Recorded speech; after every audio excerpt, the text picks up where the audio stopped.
অবশেষে আমাদের পুজোও শেষ হয়ে গেল দেখতে দেখতে। আর আজ হলো পুজোর পরের দিন। কালকে আমাদের শুতে শুতে 2টা-2:30 বেজে গেছিলো, তাই আজকে উঠেছি 12টার সময়। যাই হোক, ঘুম থেকে উঠেই ঠাকুর ঘরে চলে গেছিলাম। আর এই মোমবাতিটাকে দেখো, কাল থেকে এখনও অবধি জ্বলেই যাচ্ছে।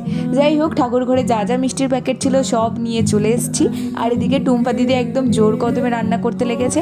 আর কালকের আমাদের বহু কিছু বেঁচে গেছে। যে আমগুলো দেখালাম ওটা আমার মামার বাড়ির গাছের আম।